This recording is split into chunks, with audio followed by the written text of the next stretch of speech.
Municipality election ಇರ್ಬೋದು, ನಗರಸಭೆ election ಇರ್ಬೋದು, ಕಾರ್ಪೊರೇಷನ್ ಎಲೆಕ್ಷನ್ ಇರ್ಬೋದು, ಪಂಚಾಯತ್ ಎಲೆಕ್ಷನ್ ಇರ್ಬೋದು, ಅದೇ ಕಾಲಕ್ಕೆ ನಮ್ಮ ಶಾಸಕರ ಎಲೆಕ್ಷನ್ ಇರ್ಬೋದು, MP ಗಳ ಎಲೆಕ್ಷನ್ ಇರ್ಬೋದು, ಎಲ್ಲ ಕಡೆ ಇದು ಹಂಚುವಂಥದ್ದು. ಯಾಕಂದರೆ ಇವತ್ತು ದುಡ್ಡು ಹಂಚೋದು ಉದ್ಯೋಗ ಆದಂಗೆ ಆಗಿದೆ ಈ ಒಂದು ಎಲೆಕ್ಷನ್ದಲ್ಲಿ.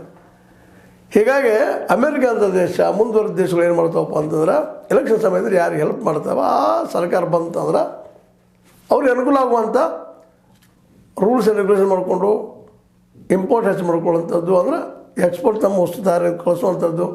ಬಟ್ ಇಂಡಿಯಾ ಇಂಪೋರ್ಟ್ ಒಂದು ಕೇಂದ್ರಪ್ಪ, ಇದು ವ್ಯಾಪಾರ ಕೇಂದ್ರ, ವ್ಯಾಪಾರ ಮಾಡ್ಕೊಳ್ಳೋಕೆ ಇವ್ರು ದುಡ್ಡು ಉಪಯೋಗ ಮಾಡ್ತಾರೆ ಅನ್ನೋದು ಇವೆಲ್ಲ ಆರೋಪ ಪ್ರತ್ಯಾರೋಪದಿಂದ ಕ್ಲಿಯರ್ ಆಗ್ತದೆ. ಇವತ್ತು ಇಬ್ಬರು ಅಲ್ಲಗಳಿತಾರೆ, BJP ಅಲ್ಲಗಳಿತಾರೆ, ಕಾಂಗ್ರೆಸ್ಗರು ಅಲ್ಲಗಳಿತಾರೆ. UPA ಸರ್ಕಾರ 2013ರಲ್ಲಿ 12-13ರಲ್ಲಿ ಆ ಸಂದರ್ಭದಲ್ಲಿ ಅಣ್ಣಾ ಹಜಾರೆ ಅವ್ರಿಗೂ ಸಹಿತ ದುಡ್ಡು ಬಂದಿತ್ತು ಅಂತ ಆರೋಪಗಳಿದ್ದು. ಆ ಸಂದರ್ಭದಲ್ಲೇ BJPಗೆ ದುಡ್ಡು ಬಂದಿದ್ದ ಆರೋಪಗಳಿದ್ದು, UPA ಸರ್ಕಾರಕ್ಕೂ ಆರೋಪಗಳಿದ್ದು. ಅಂದರೆ 3-4 ಪಕ್ಷ ಯಾವ ಗೆಲ್ಲುವ ಪಕ್ಷ ಇದ್ದಾವಲ್ಲ ಹೆಚ್ಚು ಕಡಿಮೆ ಒಳ್ಳೆಯ ಹೆಸರು ಎಲ್ಲರಿಗೂ ದುಡ್ಡು ಸಹಾಯ ಮಾಡುವಂಥ ಕೆಲಸವನ್ನು ಯುನೈಟೆಡ್ ಅಮೇರಿಕಾ ಅಥವಾ USA ಮಾಡ್ತಾ ಇದೆ ಅನ್ನೋದು ಇದನ್ನು ಸ್ಪಷ್ಟ ಆಗ್ತದಂತ.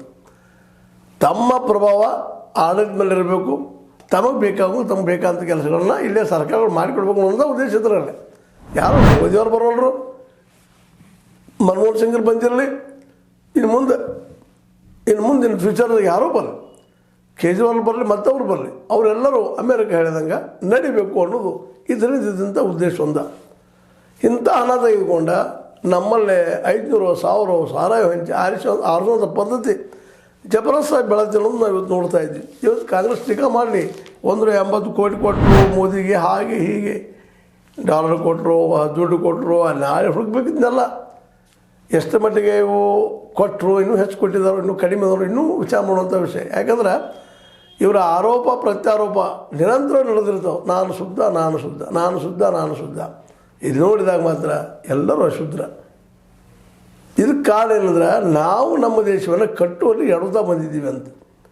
ಇನ್ನೊಬ್ಬರ ದೇಶಗಳಿಗೆ ಅನುಕೂಲ ಆಗುವಂಥ ಅರ್ಥವ್ಯವಸ್ಥೆ ನಾವು ಮಾಡ್ತಾ ಬಂದಿದ್ದೀವಿ.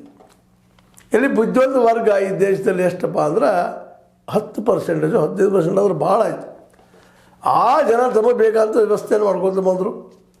ಅವರು ಈ ಎಲೆಕ್ಷನ್ ಗೆಲ್ಲಬೇಕಾಗಿದೆ. ಇತ್ತೀಚೆಗೆ ಜೋರಾಗಿದೆ ಎಲೆಕ್ಷನ್ ಸಂದರ್ಭದಲ್ಲಿ ದುಡ್ಡು ಹಂಚೋದು, ಮತ್ತೇನು ಮಾಡೋದು.